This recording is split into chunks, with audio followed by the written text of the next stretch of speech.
close your eyes for a second and imagine this with me. You're standing at the top of a building, so high that the clouds are below you, so high that you can see the curvature of the earth, so high that the air pressure is different and your ears start popping like when you're on an airplane. Now, open your eyes.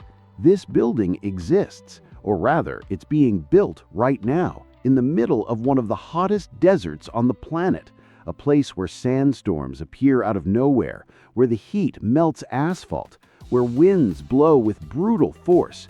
And even so, someone decided to build the tallest structure humanity has ever attempted to erect, 1 kilometer tall, 1,000 meters, straight up to the sky. The question is, why? Why would anyone do this? And more importantly, how is this even possible? Stay with me until the end of this video because the answer is going to completely surprise you. First of all, you need to understand the real size of this construction, 1 kilometer tall. But what does that mean in practice? Let's use things you know to compare. The Eiffel Tower in Paris is 300 meters tall. This building? You could fit 3 Eiffel Towers stacked on top of each other, and there would still be space left at the top. Christ the Redeemer in Rio de Janeiro is 38 meters tall. You would need 26 Christ the Redeemer statues stacked to reach the height of this building. The tallest building in the world today is the Burj Khalifa in Dubai. It's 828 meters tall. Impressive, right? Everyone knows it. Everyone has seen photos. Well, this new building is going to be almost 200 meters taller. To give you a real idea, if you were on the ground, on the sidewalk, looking up, it would take several seconds just for your eyes to follow the complete structure to the top. And when you finally got to the top with your gaze, the top would literally be inside the clouds. If you decided to go up by elevator, even in the fastest elevators ever invented, it would take about 3 minutes just to reach the top. 3 minutes going up non-stop at 10 meters per second. Your ears would be popping the entire trip. And here's a curiosity that few people know. The temperature at the top will be different from the temperature on the ground, like really different. It could be 35 degrees Celsius down below and 28 degrees Celsius up top. The air pressure is also lower. You literally breathe differently. Now think about this. Building something like this would be extremely difficult anywhere in the world, but they chose one of the worst possible places to do it. Jeddah Tower is being built in the city of Jeddah on the west coast of Saudi Arabia, and this place is absolutely brutal for any kind of construction. First, the heat. We're talking about temperatures that easily exceed 45 degrees Celsius in the summer. And it's not that comfortable dry heat, no. It's humid heat because the city is on the Red Sea coast. Concrete evaporates water faster than normal. Steel gets so hot that you can't touch it without burning your skin. Workers need to take breaks every 30 minutes or they pass out. Second, sandstorms. Out of nowhere, literally out of nowhere, a giant wall of sand, 100 meters tall, can appear on the horizon and cover everything within minutes. Visibility goes to zero. Machines stop working. Work needs to be stopped immediately. Expensive equipment gets damaged. And this happens regularly. Third, winds. Here on the ground, the wind is already strong. But up there at the top at 1,000 meters high, winds can easily exceed 100 kilometers per hour. This means the building structure needs to be flexible enough to sway with the wind like a tree, but at the same time strong enough not to crack or, worse yet, fall. It's like trying to stack playing cards on top of a fan turned on to maximum. It simply doesn't make sense. And even so, even with all these insane obstacles, they decided to do this. Why? If you're enjoying these absurd curiosities, leave a like now. This helps the video reach more curious people like you. To understand why this building exists, we need to go back a few years in time and understand Saudi Arabia's situation. Saudi Arabia has one of the world's largest oil reserves. For decades, the country got incredibly rich selling oil. Rivers of money, trillions of dollars coming in every year. But Saudi leaders know a very inconvenient truth. Oil won't last forever. And even if it does, The world is changing. Electric cars are coming. Solar energy is getting cheaper. Countries are promising to stop using fossil fuels. So in 2016, the Saudi government launched a massive plan called Vision 2030. The idea? Completely transform the country's economy before it's too late. They want to attract tourists from all over the world. They want to build technology companies. They want the world to look at Saudi Arabia and see much more than just oil and desert.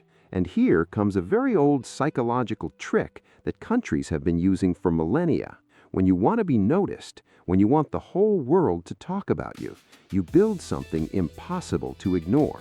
The ancient Egyptians built the pyramids of Giza. To this day, more than 4,000 years later, everyone knows them. Everyone talks about them. They're one of humanity's most famous symbols. The Romans built the Colosseum. The French built the Eiffel Tower. The Americans built the skyscrapers of New York. Dubai built the Burj Khalifa and put the country's name on the world tourism map. And now it's Saudi Arabia's turn. They want to build something that makes the whole world stop, look, and ask, how did they manage to do this? Jeddah Tower isn't just a tall building. It's a trillion-dollar commercial broadcast to the entire planet saying, we're here, we're rich, we think big, and we're going to shape the future. But the story gets even more interesting when we go inside this giant building and see what's really going to be in there. Jeddah Tower will have more than 150 floors, each floor with high ceilings, like a luxury apartment. And what exactly will be inside? On the lower floors, from floors 5 to 40, there will be commercial offices, technology companies, international banks, consulting firms, giant multinationals. Everyone will want the world's most impressive address on their business card. Imagine saying, I work on the 35th floor of Jeddah Tower. It's instant status. From floor 40 to floor 80, there will be luxury apartments. And when I say luxury, I'm talking about apartments that will cost between $5 and $15 million each. Each apartment with 360-degree panoramic views. You wake up in the morning and see the desert on one side, the Red Sea on the other, mountains in the distance, and the entire city down below looking like ants. From floor 80 to floor 120, there will be 5-star hotels. Not just any hotel, no. We're talking about brands like Four Seasons, Ritz-Carlton, that kind of thing. Rooms where you literally sleep above the clouds. You wake up in the morning, open the curtains, and everything is white outside because you're in the middle of a cloud. And here's an incredible curiosity. The highest hotel rooms will have special pressurization systems, like airplanes, because the atmospheric pressure up there is lower. Without that, you'd wake up with a headache every day. From floor 120 to floor 150, there will be restaurants, bars, spas, gyms, swimming pools. Yes, swimming pools at almost 1 kilometer high. Imagine swimming and looking through the glass window, seeing the entire city down below. And at the absolute top, the world's highest observation deck, a space with glass floors and walls where you can literally look down and see everything. Commercial planes fly at about 10,000 meters altitude, but smaller planes, private jets, helicopters, will be below you. You'll see the sun rising before anyone on the ground can see it, because you're higher, closer to the horizon. And to get up there, you'll enter ultra-fast elevators that go up at 10 meters per second. To compare, normal elevators go up at 1 meter per second. These are 10 times faster. You'll feel your ears pop. You'll feel your stomach flip like on a roller coaster. Some people might even get sick. But then you must be thinking, if all this is so incredible, so well planned, why isn't the building finished yet? Good question, because this is where the story gets dramatic. Subscribe to the channel now and hit the bell, because I bring insane stories like this every week. Hit that red button. Construction on Jeddah Tower officially began in 2013. In the first few years, everything seemed to be going perfectly well. The foundations were done. They're so deep they go 60 meters into the earth because they need to hold the absurd weight of a 1-kilometer building. The steel structure started going up. The first dozens of floors were completed. Everyone was excited. The press from all over the world was covering it. And then, in 2017, everything stopped completely. The machines were turned off. The workers were sent home. The giant cranes stood still in the middle of the desert. The official reason given at the time was financial problems. But the truth is much more complicated than that. Very strong political changes happened inside Saudi Arabia during that period. The government started a massive anti-corruption operation and arrested dozens of princes, businessmen, and millionaire investors. Some of the main investors in Jeddah Tower were among those arrested. The money that was financing the work simply dried up overnight. For years, Jeddah Tower became a giant concrete skeleton stopped in the middle of the desert. Tourists started taking photos of it as if it were a modern ruin. People made jokes on the internet. It became a meme. Everyone said, "It's the building that will never be finished. It's the modern Tower of Babel. Ambition too big." It became an international symbol of a failed project, of a dream too big that didn't work out. And this was extremely embarrassing for Saudi Arabia, a country that was trying to show the world it was modern, efficient, powerful. But then, in 2023, something changed completely. The Saudi government officially announced the work will continue, and this time, it's serious. New money was released, billions of dollars in new investments. New construction companies were hired. Engineers from all over the world were called. New deadlines were established. And why did this happen now? Because Saudi Arabia simply can't afford to have a giant visible failure in the middle of the desert. This building has become much bigger than architecture. It's become a national symbol. If Jeddah Tower remains unfinished forever, it's like the country admitting to the whole world that it can't fulfill what it promises, that it's just talk, that it's just propaganda. And at a time when Saudi Arabia is investing trillions of dollars in new megaprojects, when it's trying to host the World Cup, when it's trying to host the Olympics, when it's trying to attract technology companies from all over the world, they can't fail. So the work is back. The cranes are working again. Concrete is being poured. The steel structure is going up. The tower is growing again, floor by floor. And when it's finally finished, it will completely change the way we see the limits of human construction. Because if they can build a 1-kilometer tall building in the middle of the desert, in extreme heat, in sandstorms, with brutal winds, then practically anything becomes possible. Now let's talk about what this building really means beyond concrete and steel.